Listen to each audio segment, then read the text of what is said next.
راولاکوٹ کی رہائشی آسما کو اللہ نے 2 بیٹوں کے بعد بیٹی کی شکل میں اپنی رحمت سے نوازا، لیکن پیدا ہوتے ہی آمنہ اور اس کے والدین کی آزمائش شروع ہو گئی۔ آمنہ کو کھایا پیا ہضم نہ ہوتا اور دودھ پیتے تو فوری باہر اگل دیتی۔ مقامی ڈاکٹروں نے پہلے پیٹ میں رسولی تشخیص کی اور پھر پمز ہسپتال اسلام آباد ریفر کر دیا۔ شروع میں تو اس کو فیڈ کے بعد تھوڑی دیر بعد اس کو وومٹنگ وغیرہ ہو رہی تھی، کبھی موشن وغیرہ بھی تھے آن آف، تو اس کو چیک اپ کرواتے رہے وقفے وقفے سے، لیکن اس کو ایز اے نارملی کنسیڈر کیا گیا۔ پیٹ میں پانی ہے وہ نکال رہے ہیں، 4-5 سرنجیں انہوں نے نکالی، تو اس کے بعد بند کر دیا انہوں نے کھانا پینا۔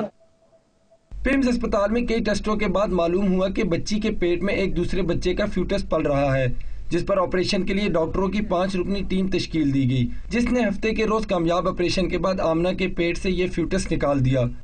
سسٹ کے ٹیومر کو جب اوپن کیا تو ہمیں شدید حیرت ہوئی کہ یہ ایک بیبی ہے، تو یہ بہت ہی غیر معمولی واقعہ ہے کہ ایک بیبی کے پیٹ کے اندر اس کا جڑواں بھائی یا بہن جو ہے وہ پرورش پا رہے ہوں۔ آپریشن کے بعد اب بچی کی حالت خطرے سے باہر ہے اور تکلیف دہ صورتحال ختم ہونے پر والدین کے مرجھائے ہوئے چہرے بھی کھل اٹھے ہیں۔